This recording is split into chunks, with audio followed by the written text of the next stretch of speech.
नमस्कार, आप सभी का स्वागत है हमारे YouTube चैनल एग्री एक्सपर्ट हासिल में। मैं गोविंद मेवाड़ा और साथियों आप देख रहे हैं राजस्थान जीके की विशेष सीरीज इतिहास राजस्थान का। इस सीरीज में हम बात कर रहे हैं महाराणा प्रताप के बारे में, मेवाड़ के राणाओं के बारे में। और महाराणा प्रताप के पिछले वीडियोज़ में ऑलमोस्ट हमने सारी बातें कर चुके हैं, लगभग भामाशाह तक हम बात कर चुके हैं। उसके बाद हम आज बात करने वाले हैं महाराणा प्रताप के अंतिम समय के बारे में, अकबर के द्वारा किए गए अंतिम प्रयास के बारे में, और महाराणा प्रताप के समय हुए साहित्य रचनाओं के बारे में, और महाराणा प्रताप के समय मेवाड़ चित्रकला या मेवाड़ चित्रशैली का क्या व्यू था या किस तरह पे वहाँ पे विकास इस शैली का हुआ था, उसके बारे में हम बात करेंगे। अगर इससे पहले के वीडियोज़ आपने नहीं देखे हैं तो लिंक में आपको या डिस्क्रिप्शन लिंक में आपको इस प्लेलिस्ट के लिंक मिल जाएंगे, वहाँ से जाकर आप देख सकते हैं। आई बटन में आपको इसके लिंक मिल जाएंगे, वहाँ से भी आप इन वीडियोज़ को देख सकते हैं। अगर चैनल पर आप नए हैं तो चैनल को सब्सक्राइब करना नहीं भूलें। वीडियोज़ को अगर आप देख रहे हैं तो ज़्यादा से ज़्यादा लाइक करें, शेयर करें, और कैसा ये वीडियो लगा आपको फीडबैक में ज़रूर बताएं। आज हम शुरुआत करते हैं अकबर के अंतिम प्रयासों के बारे में। जहां तक अगर एग्रीकल्चर या किसी भी एग्जामिनेशन की दृष्टि से बात की जाए तो ये क्वेश्चन बहुत पूछा जाता है कि मेवाड़ पर महाराणा प्रताप पर, या तो मेवाड़ पे पूछ लिया जाए या महाराणा प्रताप पर पूछ लिया जाए, अकबर का अंतिम प्रयास कब किया गया था। अंतिम प्रयास क्वेश्चन पूछा जाता है, अकबर ने मेवाड़ पर अंतिम प्रयास कब किया था। यानी सन 72 से जब ये राणा बने थे तब से लेकर ये व्यक्ति इन पर किसी न किसी रूप में प्रेशर क्रिएट कर रहा था, किसी न किसी रूप में दबाव बनाया जा रहा था अधीन हो, लेकिन ये व्यक्ति इनके आधिपत्य में नहीं आया, इनको ये जीत नहीं सके। इसलिए अब इन्होंने क्या कर दिया, एक बार और अंतिम प्रयास किया, और समय बताया जाता है 1584 का। दिसंबर 1584 में इन्होंने एक व्यक्ति और भेजा और उसका नाम क्या था, जगन्नाथ कछावा। जगन्नाथ कछवाहा का नाम आता है कि मेवाड़ पर अकबर के अंतिम प्रयास के रूप में किस व्यक्ति को भेजा गया या किस सेनापति को भेजा गया, तो अंतिम प्रयास के रूप में जगन्नाथ कछवाहा मेवाड़ आए। और कब आए, दिसंबर 1584 में आए। अब कहा जाता है कि इनकी मृत्यु हो जाती है मांडल में, और इसी स्थान पर इनकी छतरी बनी हुई है। क्वेश्चन पूछ लिया जाए, जगन्नाथ कछवाहा की छतरी कहाँ पर बनी हुई है, मांडल में बनी हुई है। कितने खंभों की बनी हुई है, 32 खंभों की बनी हुई है। इसके संदर्भ में एक कन्फ्यूजन बता दूं, बहुत सारी गाइडें या बहुत सारी पुस्तकें मांडलगढ़ बताती है, जबकि मांडलगढ़ में कुंभा की छतरी है। केवल मांडल जो नाम है, मेजा की तरफ जो रोड जाता है, उस मांडल रोड पर इनकी छतरी बनी हुई है जगन्नाथ कछवाहा की। का क्यों बनी है, क्योंकि इनका यहाँ देहांत हुआ था। कब, जब ये मेवाड़ पर अंतिम प्रयास के रूप में जा रहे थे, ऐसा कहा जाता है। इनकी छतरी बनी हुई है, और ये छतरी कितने खंभों की है, 32 खंभों की है। अगर अंतिम प्रयास की पूछ लिया जाए तो ये आपका इनका क्वेश्चन है। अब यहां से क्या हुआ, यहां से इनको कोई भी मिला नहीं, तो अकबर ने क्या कर दिया, 1985 अक्टूबर 1985 से 1 अक्टूबर 1985 से इन्होंने अपना ध्यान हटा दिया, और ध्यान कहाँ लगा दिया, लाहौर की तरफ चला गया अकबर। उन्होंने कहा ये मेवाड़ हाथ आने वाला नहीं है, अब अपना जो ध्यान है वो कहाँ दे दिया जाए, लाहौर में दे दिया जाए। यानी अंतिम प्रयास कर लिया उन्होंने 1584 में। उसके बाद में 1985 या 1 अक्टूबर 1985 से अकबर का जो ध्यान वो किधर चल लग जाता है, लाहौर की तरफ लग जाता है। और उसके बाद में ये कभी भी, जब तक राणा प्रताप जीवित रहे, जब तक अकबर जीवित रहा, इन्होंने मेवाड़ की तरफ किसी भी तरह का सैन्य अभियान नहीं चलाया। समय बर्बाद करना था इनके आधार पर कि अब मेरा क्या हो रहा है, केवल और केवल एक व्यक्ति के पीछे समय बर्बाद हो रहा है। तो क्वेश्चन पूछ लिया जाए कि इन्होंने मेवाड़ से ध्यान हटाकर अकबर लाहौर की तरफ कब चला गया, तो 1 अक्टूबर 1985 से इसने क्या कर दिया, अपना जो ध्यान है वो पूरा का पूरा लाहौर की तरफ लगा दिया। अब इसी समय कब, सन 1985 में जब अकबर निकल गया तो राणा प्रताप को लगा कि भैया कुंभलगढ़ वगैरह तो हाथ में ठीक है नहीं है, लेकिन हमें क्या करना चाहिए, हमें एक राजधानी बनानी चाहिए। अस्थायी राजधानी बहुत हो गई, अब हमें स्थायी राजधानी की तरफ चलना है। 1925 में एक व्यक्ति है लूणा चावंडिया, लूणा चावंडिया को इन्होंने हराया, और इस लूणा चावंडिया को हरा के चावंड को अपनी राजधानी बना दिया। चावंड को क्या बना दिया, राजधानी बना दिया। क्वेश्चन पूछा जाता है, चावंड को अपनी राजधानी किसे हराकर बनाया, लूणा चावंडिया को हराकर बनाया। कब बनाया, 1985 में बनाया, और इसी चावंड को इनकी संकटकालीन राजधानी कहा जाता है। क्वेश्चन याद रखना, ये केवल और केवल प्रताप की संकटकालीन राजधानी है, ये मेवाड़ की नहीं है। मेवाड़ की तो क्या थी, कुंभलगढ़ थी। प्रताप की संकटकालीन राजधानी क्या है, वो चावंड है। अब क्वेश्चन पूछा जाता है कि चावंड जो है वो राजधानी कब तक रही। 1985 से इसको राजधानी बनाया गया, और माफ कीजिए 1585 में इसको राजधानी बनाया गया, और 1615 तक, जब तक अमर सिंह और मुगलों के मध्य संधि नहीं हुई तब तक यहां पर राजधानी रही थी। आप ये देख लीजिए 97 में महाराणा प्रताप की मृत्यु होती है, यानी लगभग 12 वर्षों तक तो ये महाराणा प्रताप की राजधानी रहती है। 18 वर्षों तक ये कुंवर अमर सिंह की राजधानी रहती है। कुल मिला के लगभग 30 वर्षों तक ये मेवाड़ की राजधानी के रूप में रहती है। क्वेश्चन पूछा जाता है कि चावंड राजधानी कब से कब तक रही थी, तो 1585 से 1615 तक रही थी। जब 1615 में संधि हुई थी, मेवाड़ मुगल संधि हुई थी, उसके बाद में वापस इस राजधानी को चित्तौड़ शिफ्ट किया गया, तब तक ये संधि थी। उसके बाद में बात आती है महाराणा प्रताप के अंतिम समय की। इसका ले लीजिए स्क्रीनशॉट, फिर हम अंतिम समय की बात कर लेते हैं। अब बात कर ले हम महाराणा प्रताप के अंतिम समय के बारे में, कि क्या था इनका अंतिम समय, कहाँ बीता और किस वजह से इनकी मृत्यु हुई। अगर हम बात करें समय की कि इनका जो अंतिम समय है वो कहाँ बीता था, तो हमने ये देख लिया था कि ये कहाँ पर रह रहे थे, ये चावंड में रह रहे थे। यही स्थान इनकी राजधानी और संकटकालीन राजधानी के रूप में माना जाता है। तो बात की जाए कि 19 जनवरी 1597 के दिन इनकी मृत्यु हुई थी। और अगर हिंदी महीनों की बात करें, माघ सुदी 11 और विक्रम संवत कौन सा था ये भी पूछ ले तो देख लीजिएगा, 1653। विक्रम संवत 1653 माघ सुदी 11 के दिन 19 जनवरी 1597 के दिन क्या हो गया, महाराणा प्रताप का देवलोक गमन हो गया। अंतिम समय था, इनकी मृत्यु हो गई, देवलोक गमन हो गया।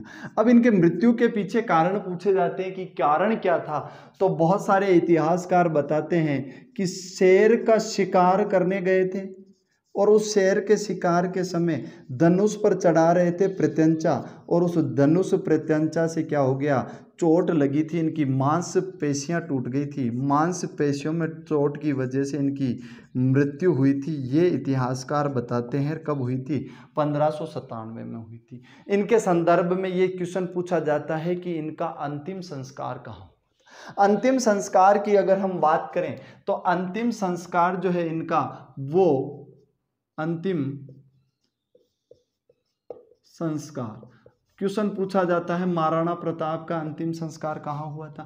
बांडोली में, बांडोली एक गांव है, इस बांडोली गांव में खेजड़ बांध के पास या खेजड़ बांध की पाल पर इनका अंतिम संस्कार हुआ था। और इसी स्थान पर इनकी क्या है, 8 खंभों की छतरी है। अब क्वेश्चन क्या पूछते हैं देखिएगा, 8 खंभों की छतरी। क्वेश्चन पूछा जाता है राणा प्रताप की छतरी कहाँ पर स्थित है। राणा प्रताप की छतरी बांडोली में स्थित है। राणा प्रताप का अंतिम संस्कार कहाँ हुआ था, वो अंतिम संस्कार जो है बांडोली में हुआ था। इनका अंतिम समय कहाँ बीता था, तो वो चावंड में बीता था। अब बात पे इनका अंतिम संस्कार होना भी कर्नल जेम्स टॉड के द्वारा बताया जाता है। ये क्वेश्चन या ये कंफ्यूजन इसलिए क्रिएट नहीं हो कि कहीं क्वेश्चन पूछ लिया जाए कि कर्नल जेम्स टॉड के अनुसार राणा प्रताप की छतरी या राणा प्रताप का जो अंतिम संस्कार है वो कहाँ हुआ था या इनकी मृत्यु कहाँ हुई थी, तो वो पिछोला झील के किनारे बताते हैं। वहीं अगर बात करें सर्वमान्य सिद्धांत की, तो सर्वमान्य सिद्धांत तो क्या है, बांडोली है जो खेजड़ बांध के निकट इनका अंतिम संस्कार हुआ था, यहीं पर इनकी क्या बनी हुई है, छतरी बनी हुई है। इसीलिए इसको सर्वमान्य सिद्धांत कहा जाता है कि जहां पर अंतिम संस्कार हुआ वहीं पर क्या बनी हुई है, इनकी छतरी बनी हुई है। वही बात कर लें कि इनसे क्वेश्चन एक बार पूछा हुआ है, किस उम्र में इनकी मृत्यु हुई थी, तो केवल और केवल 57 वर्ष की उम्र में इनकी क्या हो गई, मृत्यु हो गई। ये क्वेश्चन पूछा हुआ है एक बार सीधा सीधा। राणा प्रताप की मृत्यु किस उम्र में या किस आयु में हुई थी, तो वो हुई थी 57 वर्ष की उम्र में। ले लीजिए इसका स्क्रीनशॉट। उसके बाद हम बात करेंगे देखिए, अगर इनके मृत्यु के समय की बात करें तो अकबर को जब ये सूचना मिलती है कि महाराणा प्रताप की मृत्यु हो गई है तो इतिहास में वर्णित है कि स्वयं अकबर भी रोते हैं, व्यथित होते हैं कि एक स्वाधीनता का बहुत बड़ा पुजारी था, मातृभूमि का बहुत बड़ा लाल था, जो आज वापस पंच तत्वों में विलीन हो गया। उसी समय इनके जो दरबारी कवि थे दुर्सा आडा, ये दुर्सा आडा जो अकबर के दरबारी कवि थे, उन्होंने एक रचना लिखी थी जो 76 दोहों की रचना कहलाती है, उसे विरुद्ध छतहरी कहते हैं। उसी विरुद्ध छतहरी में एक दोहा बहुत प्रसिद्ध है, अस लेगो अणदाग पाग लेगो अणनामी गो आडा गढ़वाए जिको बहतो दुर्वामी। यानी इस दोहे में दुर्सा आडा ने अकबर के सामने महाराणा प्रताप का सम्मान जाहिर किया है कि हे अकबर, एकमात्र ऐसा व्यक्तित्व था महाराणा प्रताप जिसने आपके मतलब अधीनता स्वीकार नहीं की, जिसके घोड़ों पर आपका दाग नहीं था, जिसकी पगड़ी पर आपका नाम नहीं था, ऐसा वो व्यक्तित्व था जो अटल रहा। ध्रुव का तारा जो वाम दिशा में अटल रहता है उसी के समान अटल रहा था। और कहा जाता है कि ये दोहा लिखने पर अकबर ने इनको सम्मानित किया था, ये नाराज़ नहीं हुए थे। दुर्सा आडा को क्या किया था, इन्होंने सम्मानित किया था।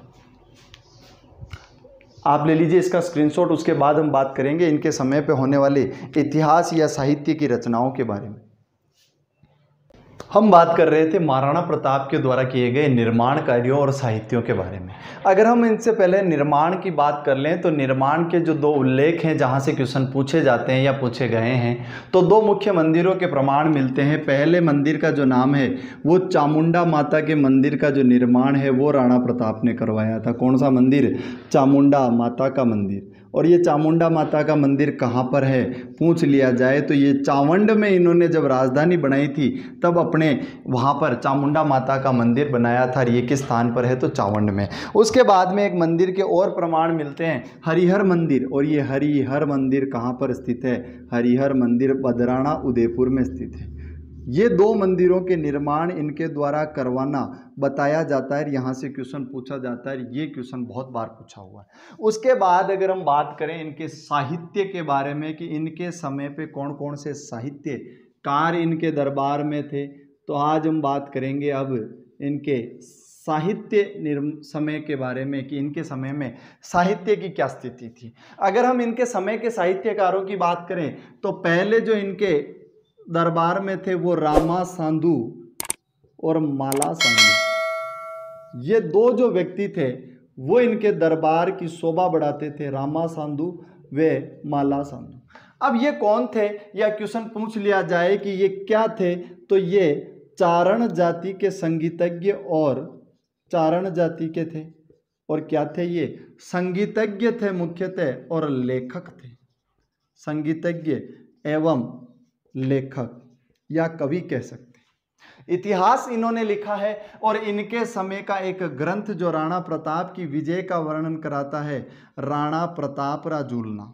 राणा प्रताप रा झूलना, राणा प्रताप रा झूलना ये ग्रंथ है और ये वीर गाथा को समर्पित ग्रंथ है। इसमें क्या लिखा गया है? इसमें मेवाड़ के राणा प्रताप की विजय का वर्णन है, प्रताप की विजयों का वर्णन है, प्रताप के युद्धों का वर्णन है। तो अगर क्वेश्चन पूछ लिया जाए कि महाराणा प्रताप के समय किस व्यक्ति ने या किस साहित्यकार ने इनके विजय का वर्णन लिखा है, तो किसने लिखा है? रामा साधु व माला साधु नाम के जो इतिहासकार थे या जो संगीतज्ञ थे इनके दरबार के, उन्होंने क्या लिख दिया? इनके विजय में एक ग्रंथ लिखा और उस ग्रंथ का क्या नाम था? राणा प्रताप रा झूलना। उसके बाद अगर इनके दूसरे इतिहास दरबारी विद्वान की बात करें तो चक्रपाणी मिश्र नाम से एक व्यक्ति इनके दरबार में थे और इनसे संबंधित क्वेश्चन बहुत पूछे जाते हैं। इन्होंने बहुत सारे ग्रंथों की रचना की थी। किसके कहने पर? महाराणा प्रताप के कहने पर। अब ले लीजिए आप इसका स्क्रीनशॉट, उसके बाद हम अगली बात करते हैं।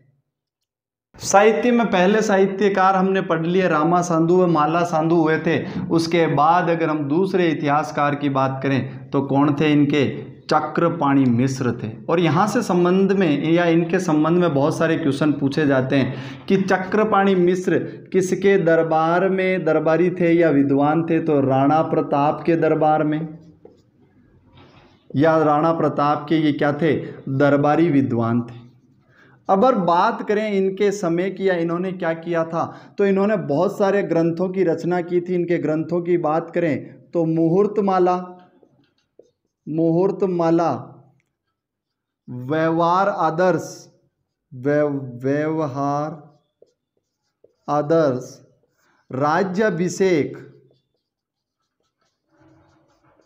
और विश्व वल्लभ,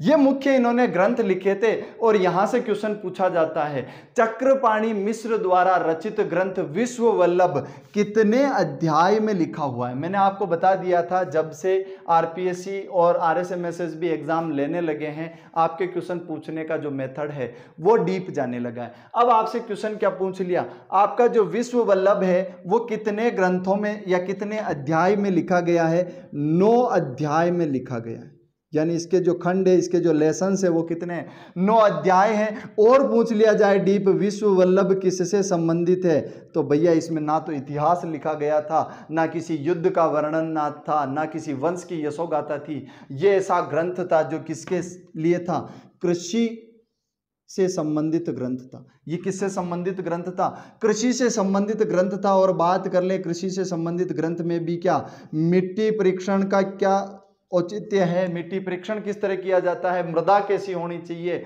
आपकी एग्रीकल्चर या कृषि करने की विधियां कौन कौन सी है, और कृषि में कीट या रोग क्या क्या लगते हैं, इन सभी का वर्णन इसमें किया गया था। अलग अलग ये 9 अध्याय हैं, कृषि से संबंधित पूरा ग्रंथ था। तो आप क्वेश्चन पूछ ले, ध्यान रखना, क्योंकि क्वेश्चन पूछ लिया जाए कि महाराणा प्रताप के समय चक्रपाणि मिश्र द्वारा रचित ग्रंथ विश्व वल्लभ किससे संबंधित है, पहला या कहीं दूसरा ऑप्शन होगा आपके पास, प्रताप की यश गाथा, हल्दी घाटी के युद्ध के वर्णन के बारे में, मेवाड़ के युद्ध के वर्णन के बारे में, और कहीं चौथा या तीसरा ऑप्शन होगा जो आपको कम दिखेगा, कृषि से संबंधित। कि ऐसा भी होता है क्या, लेकिन हुआ था चक्रपाणि जो मिश्र थे, उन्होंने जो ये ग्रंथ लिखा था, ये किसके कहने पर लिखा था, राणा प्रताप के कहने पर लिखा था। और प्रताप ने क्या कहा था, भैया एग्रीकल्चर डेवलपमेंट चाहिए मेरे को, और एग्रीकल्चर डेवलपमेंट के लिए आपको क्या लिखना है, एग्रीकल्चर का ग्रंथ लिखना है, कृषि का ग्रंथ लिखना है। कितने अध्यायों में लिख दिया इन्होंने, 9 अध्यायों में लिख दिया। तो ये था इनका साहित्य के बारे में, इसका ले लीजिए स्क्रीनशॉट। इसके बाद हम और बात करेंगे कि इनके समय में और क्या साहित्य रचना हुई थी।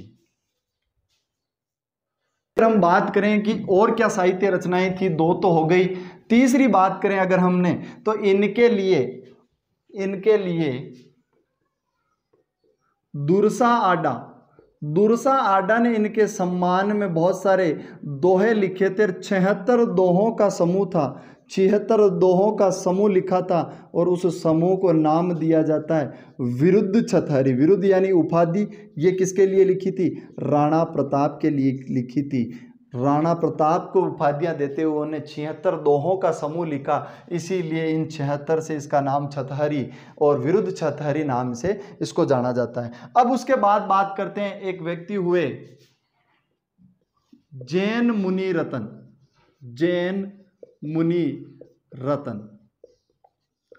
ये उस वक्त इनके समय के कवि थे, और इनको एक भामाशाह के जो भाई थे ताराचंद, इतिहास में बताया जाता है कि इन्होंने कहा था, और इनके कहने पर इन्होंने एक ग्रंथ लिख दिया था, एक चौपाई लिखी थी, गोरा बादल पद्मिनी चरित्र चौपाई। गोरा बादल पद्मिनी चरित्र चौपाई, ये क्वेश्चन पूछा हुआ है। गोरा बादल चरित्र या गोरा बादल पद्मिनी चरित्र चौपाई किसने लिखी, जैन मुनि हेमरतन ने लिखी। किसके कहने पर लिखी, ताराचंद के कहने पर लिखी है। ताराचंद कौन थे, भामाशाह के भाई थे, राणा प्रताप के मंत्री थे। यानी पूछ लिया जाए किस समय में लिखी गई है, तो ये राणा प्रताप के समय में लिखी गई। किसने लिख दी, जैन मुनि रतन ने लिख दी, गोरा बादल पद्मिनी चरित्र चौपाई। उसके बाद हम बात करें इनके संदर्भ में, ये बाद की बातें हैं, इनके संदर्भ में बीकानेर के पृथ्वीराज राठौड़ ने भी काफी बातें लिखी है। पृथ्वीराज राठौड़। उसके बाद अगर हम बात करें तो इनके समकालीन नहीं, लेकिन बाद में केसरी सिंह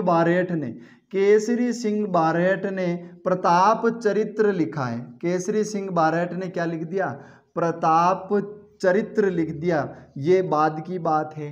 उसके बाद अगर हम बात करें कन्हैया लाल सेठिया, कन्हैया लाल सेठिया ने एक बहुत अच्छी रचना लिखी है और सबसे ज़्यादा फेमस है पीथल पाथल, जिसमें पीथल उन्होंने पृथ्वीराज राठौड़ को कहा है, जो बीकानेर के थे, अकबर के दरबारी कवि थे, और पाथल इन्होंने कहा है राणा प्रताप को।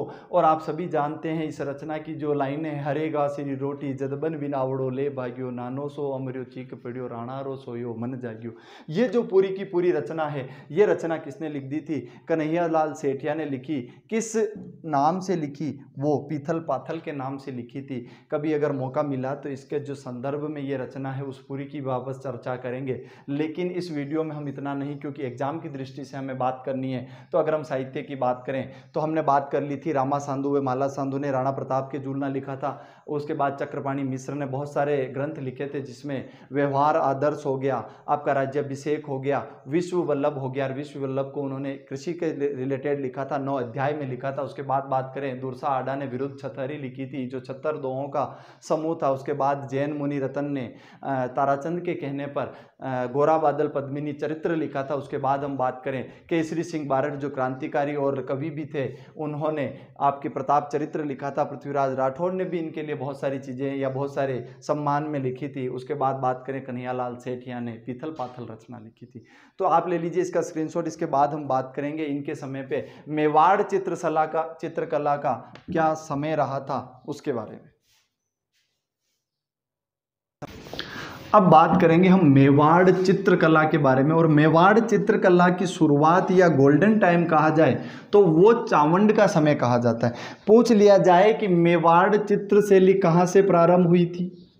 मेवाड़ चित्रशैली की चावंड स्कूल कहा जाता है। चित्रशैली या चित्रकला कहाँ से शुरू हुई थी? तो ये राणा प्रताप का जो समय है वो चावंड से शुरू हुई थी। और इसका जो मुख्य चित्रकार है वो कौन है? मुख्य चित्रकार, यहीं से क्वेश्चन पूछे जाते हैं। प्रमुख चित्रकार कौन थे? निसारदीन। निसारदीन जो है, या इसी को निसारदी कहा जाता है, या इसी को कहीं नसीरुद्दीन कहा जाता है। तो ये जो व्यक्ति था, ये मेवाड़ चित्रशैली का प्रमुख चित्रकार था। क्वेश्चन चित्रशैली से यही पूछा जाता है, मेवाड़ चित्रशैली की चावंड जो स्कूल है किस समय थी? महाराणा प्रताप के समय थी। इसका जो प्रमुख केंद्र था वो क्या था? चावंड था। प्रमुख चित्रकार था जो वो कौन था? नसीरुद्दीन, निसारदीन या निसारदी नाम से जो व्यक्ति था, इसका प्रमुख चित्रकार था। और तीसरी क्वेश्चन क्या पूछ लेंगे? प्रमुख चित्र कौन सा था? चित्रकार हो गया, तो प्रमुख चित्र कौन सा था जो प्रसिद्ध हुआ? और अगर कहीं बात आ जाए प्रमुख चित्र की, लिख आना रागमाला। कौन सा चित्र प्रसिद्ध हुआ था? रागमाला जो चित्र है वो प्रसिद्ध हुआ था। ये मेवाड़ चित्रशैली की गाथा है। उसके बाद हम इंपॉर्टेंट कुछ चीज़ें बात करते हैं कि मेवाड़ का जो अंकन है, मेवाड़ का जो मुख्य लोगो है, जिसे मेवाड़ का राज चिन्ह कहा जाता है, उस पर एक तरफ मेवाड़ के राणा और एक तरफ भील सेनापति या राणा पूंजा का जो चित्र है वो अंकित है। अब ये क्वेश्चन पूछा जाता है कि मेवाड़ के राज चिन्ह पर भील राणा पूंजा का जो अंकन है वो कब स्वीकार्य किया गया था या कब से ये लागू हुआ था? तो आप देख लीजिए, राणा प्रताप के समय हल्दी घाटी के युद्ध में बहुत ज़्यादा साथ दिया था भील सेनापति पूंजा ने। इसीलिए राणा ने इनको किसकी संज्ञा दे दी? राणा पूंजा की संज्ञा देती। और नहीं तो ये वास्तविकता में तो क्या थे? पूंजा नामक व्यक्ति थे जो उन भील समुदाय के सरदार थे। पूंजा भील थे। और इसी समय के बाद मेवाड़ राज चिन्ह में, आप चित्र में भी देख पाएंगे, मेवाड़ राज चिन्ह में पूंजा का, राणा पूंजा का जो है वो अंकन स्वीकार्य हुआ। राज चिन्ह में इनको स्थान मिला। ये इनसे इंपॉर्टेंट क्वेश्चन है। उसके बाद बात करें उसके बाद बात करें महाराणा प्रताप के जो हैं वो स्मारक कहाँ पर बना हुआ है। स्मारक की बात आती है तो पहली तो ध्यान रखना, छतरी की तो बात कर लें तो वो तो कहाँ पर है? बांडोली में है। कहाँ पर है? बांडोली में है। कितने खंभों की है? 8 खंभों की है। उसके बाद बात करें कि स्मारक कहाँ पर है, तो भैया स्मारक तो जो इनका है वो कहाँ पर है? मोती मंगरी में। और ये मोती मंगरी कहाँ है? ये मोती मंगरी एफएस या फतेह सागर के किनारे है। कहाँ पर है? फतेह सागर के किनारे। और ये फतेह सागर कहाँ है ये आप सभी जानते हैं, ये उदयपुर में। ये इनके स्मारक के बारे में क्वेश्चन पूछे जाते हैं। तो यहाँ से लगभग जो सारा राणा प्रताप से संबंधित एग्जामिनेशन में पूछा जाता है उसको मैंने कवर करने की कोशिश की है। उम्मीद करता हूँ कि ये पूरी की पूरी जो सीरीज है 5-7 भागों की, वो आपके एग्जाम की दृष्टि से बहुत लाभदायक होगी। आप ले लीजिए इसका स्क्रीनशॉट। इसके बाद हम बात करते हैं और कुछ जनरल आइडियाज़ की। तो अगर हम बात करें महाराणा प्रताप के समय जो बीकानेर के जो राजपूत थे या जो कुंवर थे पृथ्वीराज राठौड़, उनकी अगर बात करें तो उनके संदर्भ में उन्होंने अकबर और राणा प्रताप के संबंध में एक दोहा लिखा था कि मायड़ जने तो एड़ा जन जेड़ो राणा प्रताप, अकबर सूतो ओज के जान सिराने साप। इस तरह की रचनाएं उस वक्त के कवि जो अकबर के दरबार में रहा करते थे लेकिन सम्मान करते थे महाराणा प्रताप का, ऐसे थे महाराणा प्रताप, ऐसे थे मेवाड़ की इस धरती के स्वाभिमान और मातृभूमि के प्रति जो इनका अथाह प्रेम था, उसी के कारण आज तक इनको हर किसी वार्ता में, हर किसी अध्याय में, भले वो इतिहास का अध्याय हो, भले वो कहीं लर्निंग का अध्याय हो, भले वो भजन हो, भले वो कविताएं हो, ये सारी की जहाँ भी घटनाएं होती हैं, मेवाड़ का जहाँ नाम आता है, राजपूतानी का जहाँ नाम आता है, वहाँ पर हमेशा हम महाराणा प्रताप का नाम लेते हैं। धन्यवाद दोस्तों। अगली वीडियोस में हम फिर मिलेंगे किसी अन्य राजाओं के साथ। तो मेवाड़ के ऑलमोस्ट सभी राजा पूर्ण हो चुके हैं। इस वीडियो के बाद में आपको महाराणा प्रताप और मेवाड़ से संबंधित जितने भी क्वेश्चन पूछे जाते हैं उनकी प्रश्नोत्तरी मिलेगी। उसके बाद हम बात करेंगे मारवाड़ के राठौड़ राजवंश के बारे में। धन्यवाद दोस्तों। जय हिंद।